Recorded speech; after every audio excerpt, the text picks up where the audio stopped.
C'est parti. Bonjour à tous. Bienvenue les S2BC. J'espère que vous allez bien. Que vous avez passé de bonnes vacances, 2 semaines de vacances. Donc voici pour cette deuxième semaine de distanciel un travaux pratique. Je sais que c'est pas très intéressant, très amusant de faire un travaux pratique en distanciel, mais c'est important. Je vous rappelle un truc hyper important, c'est que ce que vous faites en travaux pratiques vous prépare non seulement pour le CCF, mais tout ce qui est théorique des travaux pratiques et surtout la partie compte-rendu, ça vous prépare pour les écrits. Et que le but, c'est que vous ayez quand même une bonne note aux écrits, parce que c'est un gros coef, les écrits. Et donc, comprenez par là qu'un TP en distanciel, c'est finalement juste une préparation des écrits. D'accord ? C'est des exercices d'écrit. Donc, toutes ces corrections de TP que je vous ai filées, il faut les revoir, les travailler, parce que c'est des écrits de Bioche. Le TP d'aujourd'hui, et c'est le dernier TP. C'est le dernier TP qu'on va faire ensemble, puisque la première semaine du mois de mai, vous aurez CCF pilote. La deuxième semaine, pas TP, parce que vous avez épreuve. La troisième semaine du mois de mai, vous avez le CCF final de Bioche. D'accord ? Donc aujourd'hui, c'est le dernier TP que je vous donne. Bon, quand vous ferez le CCF pilote, vous aurez un TP, un pseudo-TP qui vous permettra de reprendre la main sur la paillasse. Mais donc voilà le dernier TP, on va dire. C'est donc un TP qui s'appelle TP polarimétrie. Je vais zoomer un peu. TP polarimétrie et réfractométrie, dosage des oses et de l'alcool. Alors on va pas faire de l'alcool. Dosage des oses. Je l'ai un petit peu réduit le TP pour faire plus simple pour cette semaine. Alors, bon, en gros, globalement, c'est pas un TP où il y a des réactions biochimiques, vous voyez ? Non, c'est un TP genre physico-chimie, c'est-à-dire on va faire des méthodes optiques. Mais pour autant, ça permet de doser des molécules biologiques, comme les oses. Donc c'est très très intéressant en biochimie. Alors tout d'abord, petite notion donc sur cette polarimétrie. Alors, vraiment nul moi. On ne va pas faire la réfractométrie, on fait que la polarimétrie. Donc, petite notion théorique sur la polarimétrie, nous allons voir la théorie et nous allons parler de la loi de Biot. Alors, je vais le lire en même temps que vous et puis vous commentez. Lorsqu'une solution qui contient une molécule présente une dissymétrie et que cette solution est traversée par un faisceau de lumière qui est polarisé, le plan de polarisation de cette lumière polarisée va être dévié vers la gauche si la molécule qui est dans la solution est dite lévogir, ou ce plan de polarisation va être dévié vers la droite si la molécule est dextrogir. Je reprends. Donc vous avez ici une source de lumière, et quand vous avez une source de lumière naturelle, en fait, les rayons lumineux vont dans tous les sens. C'est-à-dire, la lumière, c'est une onde, mais en fait, ce n'est pas une onde dans un plan, c'est-à-dire les ondes sont envoyées dans tous les plans, 360 degrés. Et quand cette lumière, vous lui mettez un filtre, puis un polariseur, eh bien, la lumière traverse le filtre, et puis traverse le polariseur, et ce qui va se passer, c'est qu'il va y avoir uniquement de la lumière selon un plan de polarisation. Il n'y aura pas tous les plans, les 360 degrés, 360 plans, mais il n'y aura qu'un seul axe. Alors, il peut être n'importe comment, mais il n'y aura qu'un seul axe. Votre polariseur, c'est un appareil avec une espèce de fente, va polariser la lumière. On dit que la lumière est alors polarisée. Si vous mettez ensuite, après le polariseur, de l'eau dans une cuve, eh bien à ce moment-là, comme l'eau n'est pas active sur la lumière, elle ne va pas changer le plan de polarisation. Et quand vous mettez une personne derrière qui regarde la lumière arrivant, eh bien normalement le plan de polarisation n'a pas été dévié, parce que c'est de l'eau. Par contre, si vous mettez une solution qui contient des substances actives, exemple, des molécules qui contiennent des carbones asymétriques, du genre, eh bien justement, des oses, le glucose, 4 carbones asymétriques. D'accord, le glucose a 6 carbones, donc 4 carbones asymétriques. Donc si vous mettez une solution glucosée, eh bien à ce moment-là, le plan de polarisation va être dévié. Bon. Donc c'est ça la théorie de la polarimétrie, c'est-à-dire que Qui plus est, ce plan de polarisation qui va être dévié, eh bien, la déviation, l'angle ici de déviation du plan de polarisation, cet angle va s'exprimer en degrés et sera spécifique de la molécule. C'est-à-dire que le glucose aura un pouvoir, on appelle ça un pouvoir rotatoire bien défini. Le glucose aura un autre pouvoir rotatoire bien défini, le saccharose un autre pouvoir rotatoire bien défini. Bref, c'est spécifique des molécules.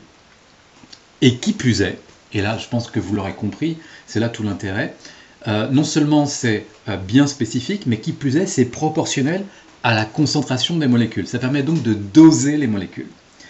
C'est-à-dire que je peux faire une gamme étalon, les passer au polarimètre, d'accord ? Et puis ensuite avoir une solution inconnue de glucose par exemple, et je prendrai la gamme étalon de glucose au polarimètre, je ferai une mesure au polarimètre de cette solution inconnue, et à ce moment-là, connaissant le pouvoir rotatoire spécifique de ma molécule, eh bien, je pourrais deviner donc la concentration inconnue.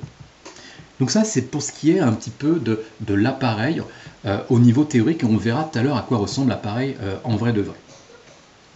Alors on vous dit, la dissymétrie de la molécule, donc le fait qu'elle soit asymétrique, est due habituellement à la présence de un ou plusieurs carbones substitués asymétriquement, donc carbone asymétrique. Les deux isomères, ou 3 ou 4, etc., ce sont soit des inverses optiques, soit des énantiomères, par exemple le D-glucose et le L-glucose. Ils ont exactement les mêmes propriétés physiques. Donc le D, le L-glucose, même densité, même indice de réfraction, même température de fusion, etc., etc. Mais ils vont différer par leur pouvoir rotatoire. Parce que comme ils sont actifs sur la lumière, eh bien, il y en aura un qui va faire dévier le plan de polarisation vers la droite, alors que l'autre énantiomère fera dévier le plan de polarisation vers la gauche. D'accord ? Dans le cas d'une substance optiquement active qui est mise en solution dans un solvant inactif comme l'eau, la rotation produite va être exprimée par la loi de Biot. Donc cette loi de Biot va permettre d'exprimer cet angle alpha qui s'appelle le pouvoir rotatoire.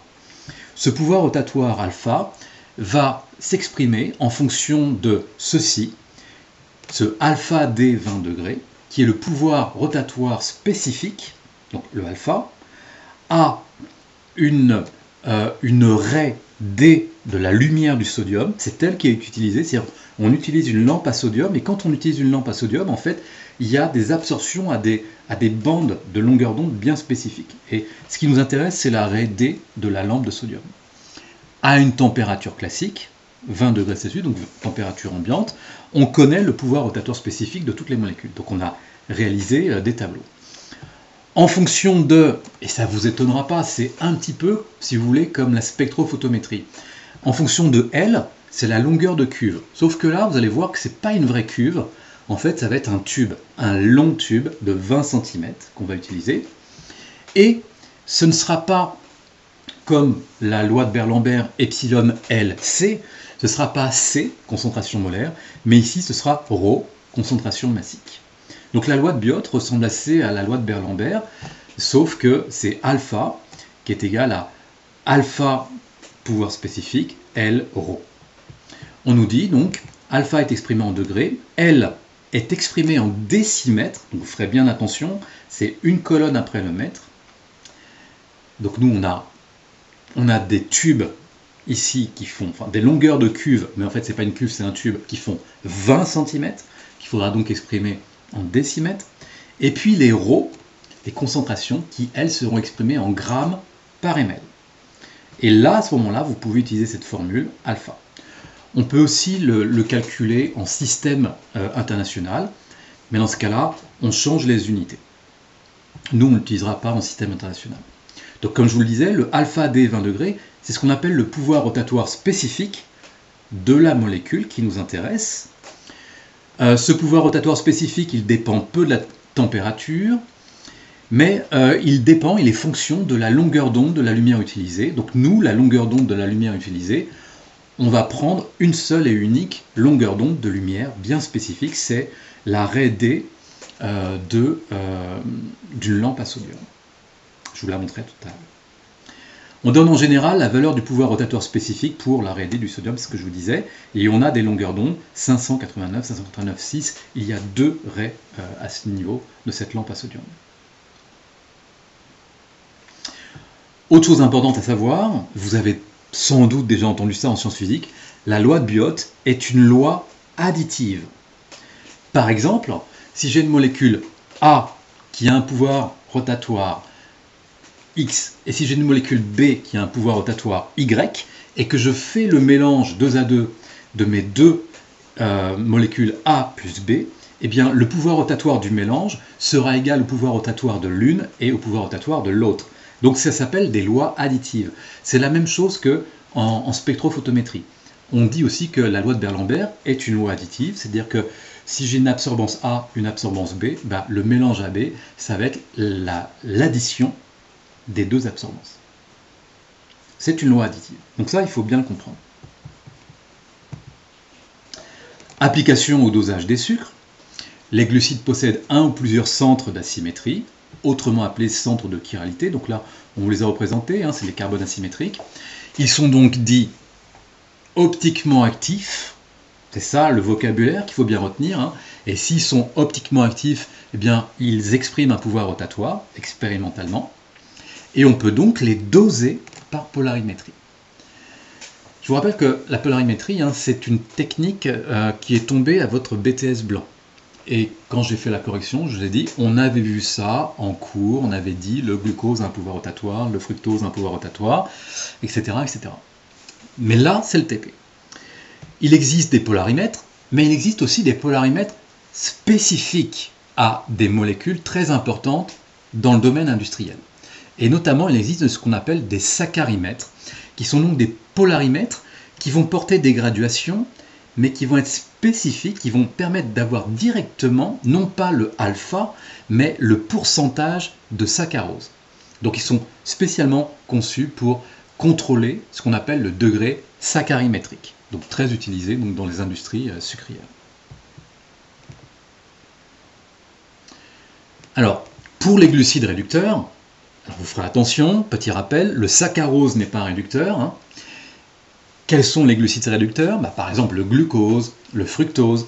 Donc pour les glucides réducteurs, il y a un petit phénomène en plus qui se passe, qui est très embêtant, qui ne se passe pas avec le saccharose. Il va falloir tenir compte de ce qu'on appelle du phénomène de mutarotation.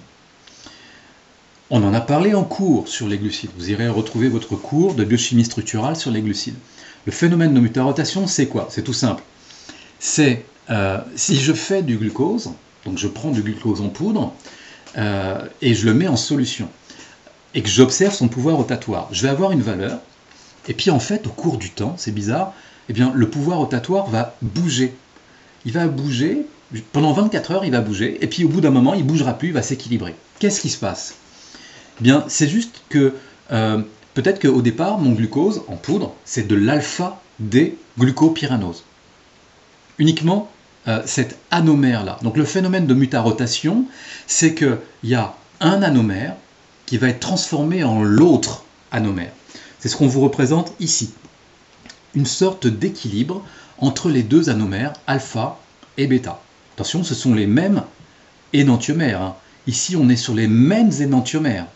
On a le D-glucopyranose et le D-glucopyranose. Ce sont les mêmes énantiomères. Donc ils devraient avoir le même pouvoir rotatoire, puisqu'on a dit que deux énantiomères différents, D et L, avaient des pouvoirs rotatoires opposés. Là, ce sont les mêmes. Mais bizarrement, quand on les met en solution, eh bien, il y a une espèce de glissement. C'est un phénomène naturel. Okay ? C'est-à-dire que dans la nature, il y a un équilibre qui s'établit en solution. On ne va pas avoir soit 100% d'alpha ou 100% de bêta. Il y a un équilibre naturel qui s'établit. Et donc, quand vous faites une solution de glucose, à partir de poudre d'alpha-D-glucopyranose, au départ, vous êtes à 113 degrés de pouvoir rotatoire mesuré.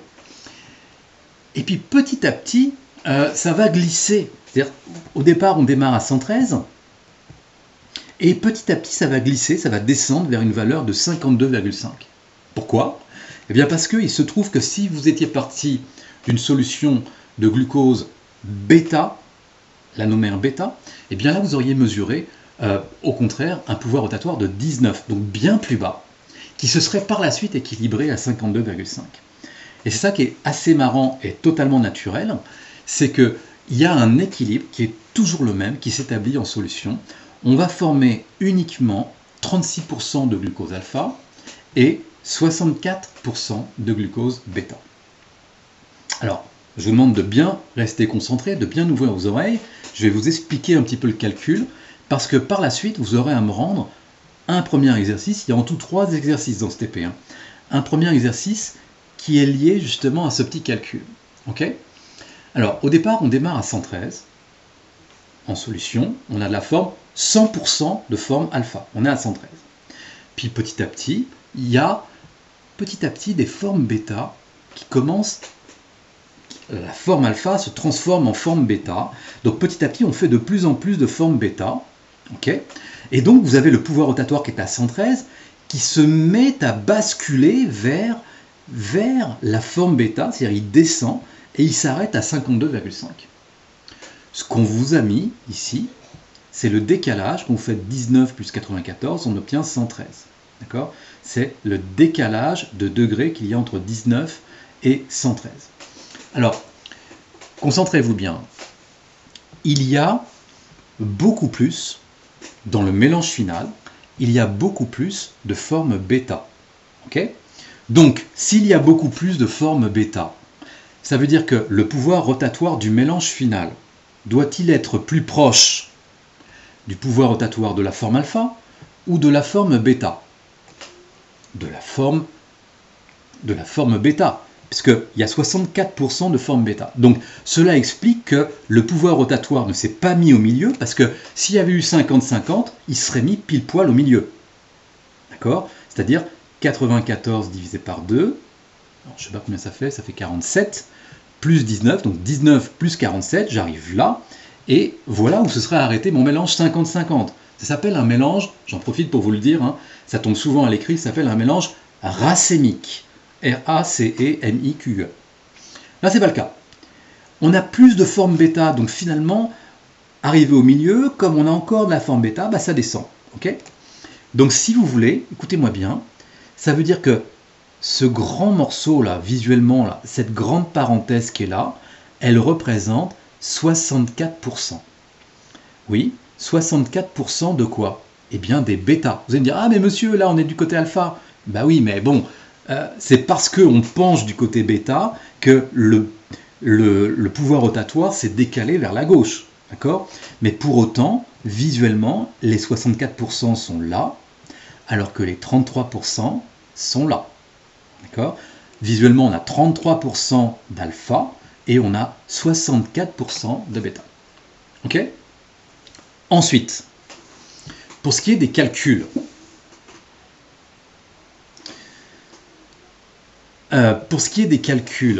comment est-ce qu'on calcule justement les 64% et les 36%? Bon, on va regarder ici la différence qu'il y a entre 113 et, alors, c'est-à-dire 100% de forme alpha, et 52,5 qui est la forme du mélange. Quand on regarde la différence qu'il y a entre les deux, entre 113 et 52, ce que l'on trouve, c'est 60 degrés. Donc, sur les 94 degrés qui les séparent, entre 19 et 113, eh bien, il y a 60 degrés de forme bêta. D'accord ? Tout ça, là, ça fait 60 degrés. Entre 52,5 et 113, ça fait 60 degrés de forme bêta. Or, que représente 60 degrés par rapport à 94 degrés? Eh bien, je vous le mets en 1000, ça fait pile poil 64%. Et de même, si vous faites la différence entre 52,5 degrés et 19 degrés, 52,5 moins 19, ça fait 33,84 degrés.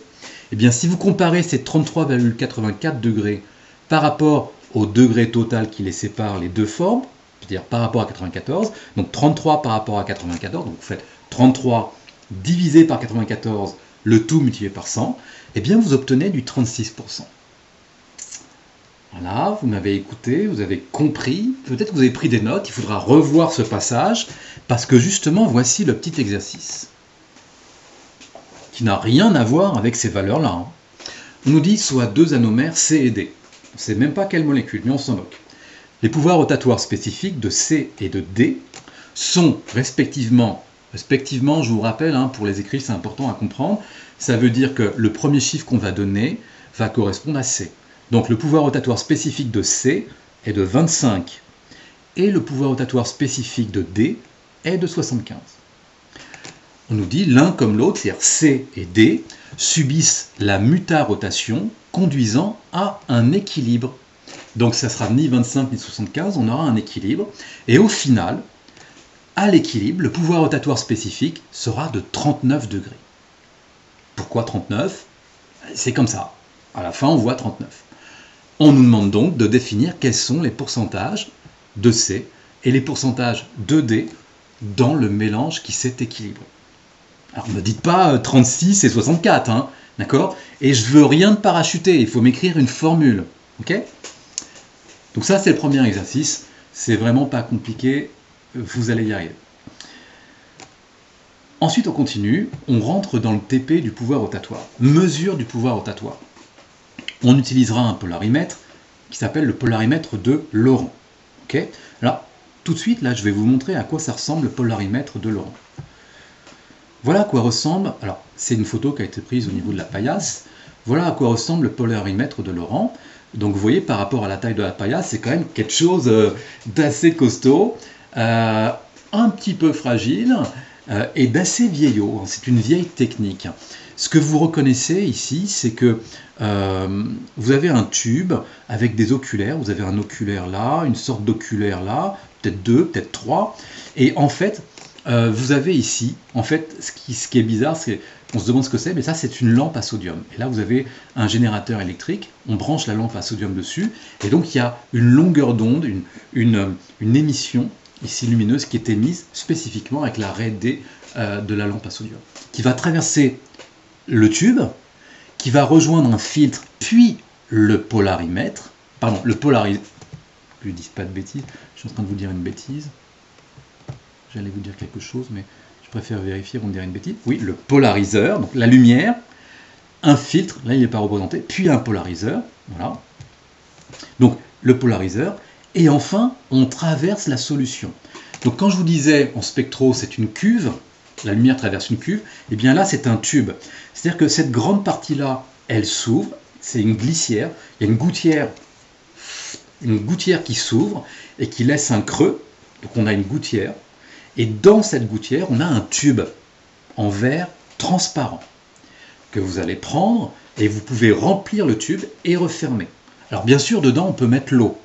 L'eau n'étant pas optiquement active, on ne devrait pas avoir de variation du pouvoir rotatoire. Au bout du bout, là, ici, là, de nouveau, vous avez une fente.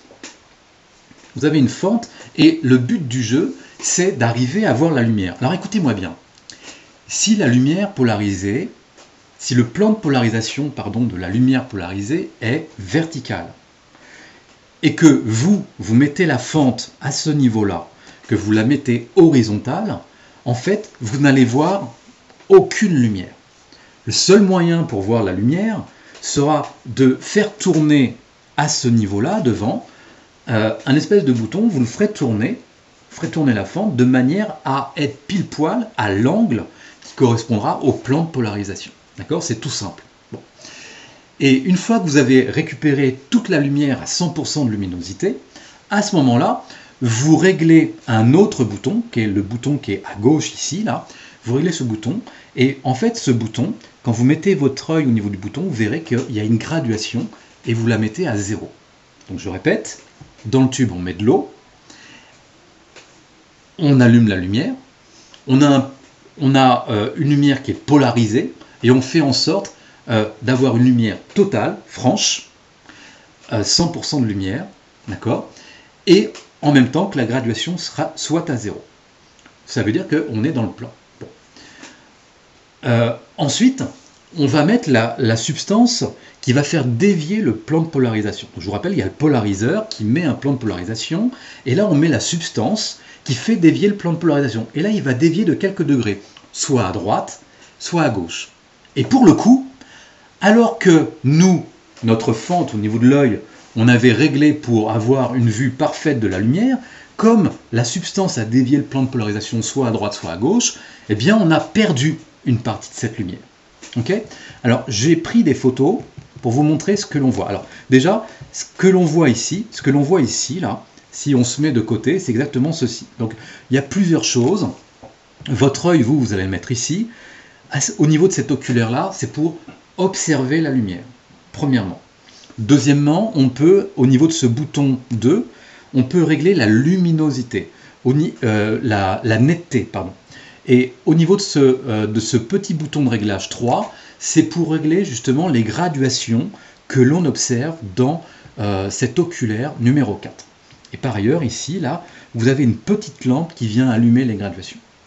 Donc, je répète, on observe ici la lumière, d'accord ? Ici, on observe les graduations correspondantes. Okay ? Et donc, qu'est-ce que l'on voit dans ce cadran, dans cet oculaire numéro 1 ? Voilà exactement ce que l'on voit. Donc j'ai pris, effectivement, ce sont des vraies photos que j'ai prises. Si vous tournez votre bouton vers la droite, donc celui-ci vers la droite, ce qui va se passer, c'est qu'il va y avoir deux phases. Alors, je reviens un petit coup à la théorie.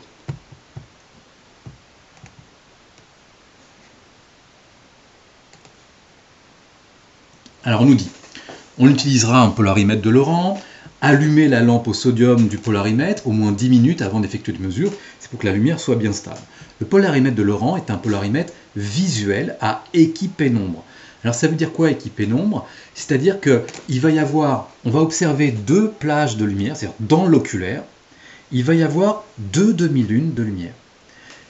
Ce qu'on appelle l'équipénombre, c'est quand les deux demi-lunes ont exactement la même intensité de couleur. Alors déjà, comprendre pourquoi il y a deux demi-lunes et pas une seule. C'est parce que au niveau de tout le chemin optique, en fait, le chemin a été coupé en deux par un jeu de miroir. Donc le chemin est coupé en deux par un jeu de miroir et on observe deux demi-lunes. Bon. Quand vous faites varier le plan de polarisation, ce qui va se passer, c'est qu'il va y avoir une demi-lune qui va perdre en luminosité. Puis, quand vous continuez de tourner, tout à coup, c'est l'autre demi-lune qui va perdre en luminosité. Et puis, la première demi-lune, elle, va s'éclairer à nouveau. Donc, c'est ce que je vous ai représenté ici. Donc, au départ, on est à l'équipénombre. Équipénombre, c'est-à-dire même luminosité faible de part et d'autre. Et puis, quand on tourne le bouton vers la gauche, ce que l'on voit, c'est que tout à droite, c'est très éclairé. Et puis, à gauche, ici, ça devient totalement foncé. Et on continue de tourner vers la gauche. La partie gauche va s'éclairer de plus en plus pour avoir un total éclairement. On revient vers la droite, on réobtient l'équipénombre. On continue de tourner vers la droite. Et là, on a exactement le phénomène inverse. D'accord ? Alors, il y a une technique, une méthodologie qui vous est proposée justement pour ce polarimètre de Laurent. Donc voilà la méthodologie qui vous est proposée. On nous dit mettre en place dans l'appareil le tube polarimétrique rempli d'eau distillée. Donc au départ, on met le témoin, donc l'eau distillée, à l'aide de l'oculaire numéro 1. Donc ici, vous allez régler. Alors je vais zoomer un peu, parce que peut-être que la visibilité de la vidéo ne sera pas bonne. Je vais remonter ça. Voilà.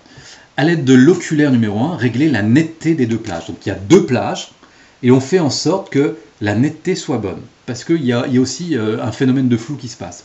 Réaliser l'égalité d'éclairement des deux plages avec la vis numéro 2. Ici, l'égalité d'éclairement, c'est ce qu'on appelle l'équipénombre.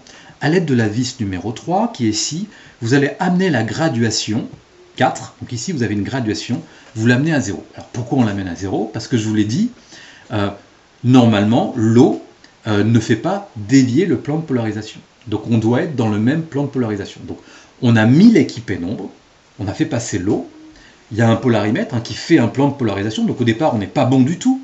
Ensuite on fait l'équipénombre, donc on se remet dans l'axe de notre œil, on est à l'équipénombre, et on fait en sorte que la graduation soit à 0. Et là on est prêt pour commencer. Okay, donc ensuite on enlève l'eau, et on met le tube polarimétrique qui contient la solution à analyser. On fait attention à quoi? On fait attention aux opercules. Ça, c'est technique, je vous en parle pas. Quand on fait ça, je vous rappelle que quand on avait l'eau, on avait l'équipénombre, on avait la graduation à 0. Quand on met la solution, on est donc toujours à 0. Okay, mais on n'est plus du tout à l'équipe pénombre. C'est-à-dire que le plan de polarisation a été dévié à cause de la substance qui est dans le tube. Donc qu'est-ce qu'on va faire? Eh bien, on doit faire en sorte qu'on retrouve l'équipe pénombre. Donc on va tourner dans le sens inverse pour retrouver l'équipe pénombre. Alors, soit on était vers la gauche, on va tourner vers la droite, soit on était vers la droite, on va tourner vers la gauche. On revient à l'équipe pénombre. Et ce faisant, eh bien, on tourne en fait la graduation. On tourne la graduation. Et quand on regarde au niveau de la graduation, on voit qu'on n'est plus à 0 et qu'on a tourné de 10 degrés ou de moins 25 degrés. Et ça, c'est spécifique de la molécule qu'on est en train d'analyser. D'accord? Donc on vous dit rétablir l'égalité d'éclairement des plages, lire l'angle de rotation, le pouvoir rotatoire. D'accord? Et puis après, il faut vider le tube polarimétrique et puis le nettoyer. Ok? Donc voilà pour ce qui est de la technique. C'est une technique assez archaïque, vieillotte, mais qui marche très très bien, qui est assez intéressante. Alors, je reviens, réglage du zéro, remplir le tube, il fait 20 cm, c'est-à-dire 2 décimètres, avec de l'eau distillée, blablabla, blablabla, vérifier que la lampe est allumée, donc c'est la petite lampe qui est à côté des graduations, regarder dans l'oculaire, réaliser ce qu'on appelle l'équipe pénombre des deux plages, donc voilà l'équipe pénombre, et ensuite, une fois que vous avez réalisé l'équipe pénombre, vous mettez la graduation à 0.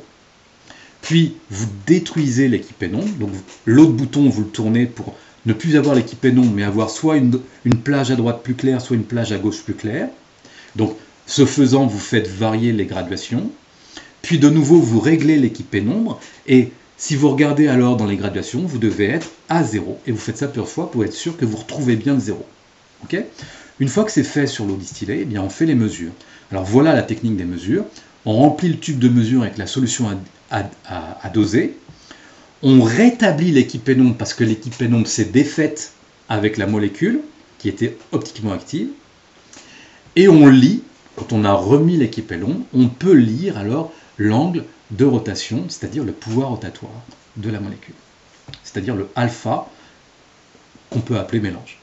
On doit faire une dizaine de manipulations en sortant le tube, en le mettant à l'envers, en le sortant, en le remettant à l'envers, une dizaine, et ensuite on fait une moyenne. D'accord? Donc voilà pour ce qui est de la technique. Application, contrôle de l'appareil. Voici l'exercice numéro 2. Comme je vous le rappelle, il y aura 3 exercices. Donc vous me faites tout ça sur la même feuille, hein. Pas besoin d'en faire des tonnes, hein. Une page A4 suffira. Alors on nous dit, à l'aide des solutions de contrôle, donc le but c'est de contrôler la méthode et l'appareil. Donc il nous faut des solutions de contrôle, des solutions étalons. On a donc des solutions étalons de saccharose, de glucose et de fructose qui ont des concentrations massiques connues à 100 g par litre. Et on vous demande contrôler la valeur des pouvoirs rotatoires spécifiques de ces molécules. L'appareil et la méthodologie employée sont-ils validés? Donc, on connaît la concentration des solutions. Les techniciens ont fait les mesures au polarimètre de Laurent. Ils ont fait 10 mesures. Voilà les 10 mesures pour chacune des solutions étalons. Et voilà le pouvoir rotatoire qui a été mesuré. Vous avez 10 mesures. Ce sont les pouvoirs rotatoires. Et grâce à ces pouvoirs rotatoires, ici qui s'expriment en degrés, vous allez pouvoir vérifier si, oui ou non, on correspond ou pas à cette concentration massique. D'accord? Pour les 3 molécules, vous vérifiez qu'on est bien à la concentration massique qui est attendue.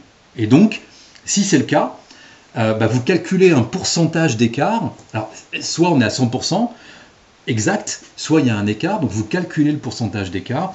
Et si vous êtes par exemple en dessous de 5%, on pourra dire que oui, la méthode est validée, l'appareil, le contrôle de l'appareil est validé. D'accord? En dessous de 5%. Et puis, deuxième question de cet exercice numéro 2, vous allez déterminer un écart type de répétabilité, un SR.